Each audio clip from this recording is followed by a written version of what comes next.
as our dear colleague, Senator Dianne Feinstein, is lying in state in San Francisco today, the home where her leadership started for us and for the country. And as we prepare to remember her tomorrow in a special celebration of her life, I rise to pay tribute.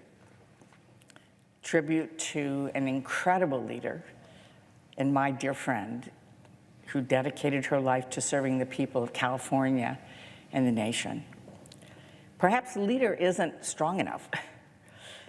It's not a strong enough word. She wasn't just a leader. She was an American icon. She inspired generations of women to stand up and suit up and push our way into the halls of power that weren't particularly welcoming. Like so many of us, she started in local government. Unlike many of us, her rise was sparked by tragedy. As president of the San Francisco Board of Supervisors, it was her job to announce the horrific assassination of Mayor George Moscone and Supervisor Harvey Milk.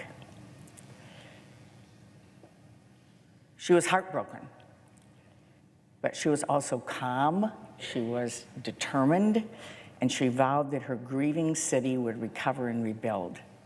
And she was a crucial part of that rebuilding, serving as mayor for 9 years. In 1990, she ran for governor and lost, and she picked herself back up and said she wasn't done serving her state. And in 1992, she ran for the Senate and won, joining 5 other groundbreaking women who changed the face of this institution forever. Keep in mind that before 1992, there were no women's restrooms, Mr. President, anywhere near the Senate chamber. This is actually something we all noticed.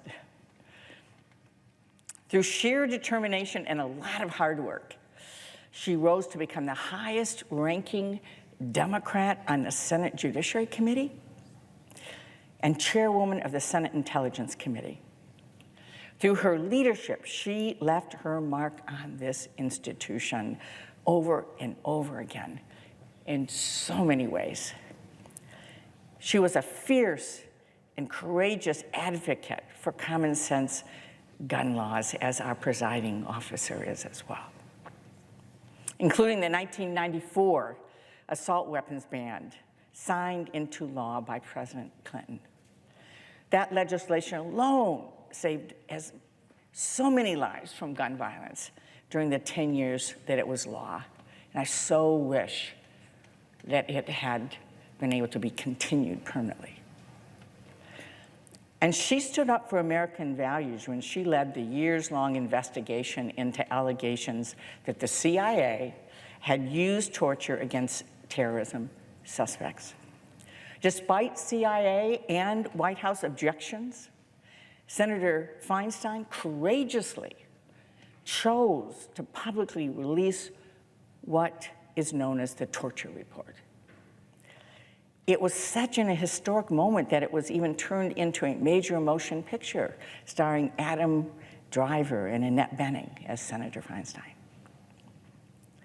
I'll never forget sitting in this chamber behind Senator Feinstein to show support for her courage that day. She spoke to the American people about the horrific details outlined in this report. Senator John McCain, who understood the horrors of torture more than anyone, commended Senator Feinstein and her staff for the report and added this: "Our enemies act without conscience. We must not." This executive summary of the committee's report makes clear that acting without conscience isn't necessary. It's not even helpful in winning this strange and long war we're fighting. We should be grateful to have that truth affirmed. In response to the report, Senator Feinstein and Senator McCain's anti-torture amendment was included in the 2016 National Defense Authorization Act. The amendment restricted interrogation techniques to those authorized in the Army Field Manual and required that the International Committee of the Red Cross have access to detainees in U.S. government custody, a law that stands today. Senator Feinstein was also a tireless champion for women, including the Violence Against Women Act, legislation to fight human trafficking, and our freedom to make our own reproductive health decisions. She was a leading voice for decades on behalf of our LGBTQ+ friends and neighbors.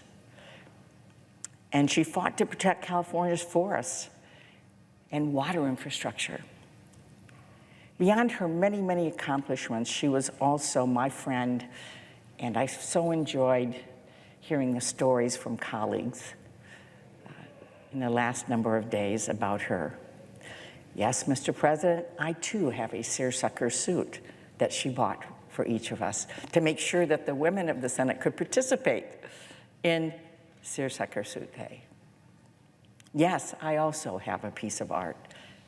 In addition to watercolors, she drew beautiful pictures with colored pencils, and I'm so honored to have one of those hanging in my house. Yes, Dianne was also used to saying, "Are you staying in DC this weekend? Why don't you come over for dinner?" And I was grateful for the times I was able to join her. Dianne was always giving people, particularly all of us as women, items of hers that we admired. We had to be careful what we were admiring, or we would end up getting one. One day I got the opportunity to return the favor, Mr. President, in a very small way. We were on the floor, and Dianne said to me, "I love your lipstick, the color of your lipstick. Where did you get it?" And I thought, aha, this is a moment for me to give Dianne something, as small as it was. So I came in a couple of days later with a package with several of the lipsticks she had admired, and the smile on her face was priceless. And she said, "You don't have to do that." And I said, "Yes, I do. You do so much for us every day. This is just a small token I can give in return."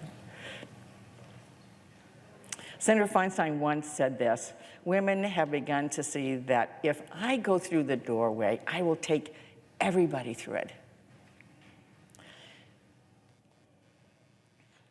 Today, I'm remembering my friend for all the barriers she broke, the glass ceilings she shattered, the doors she held open so that so many others could follow.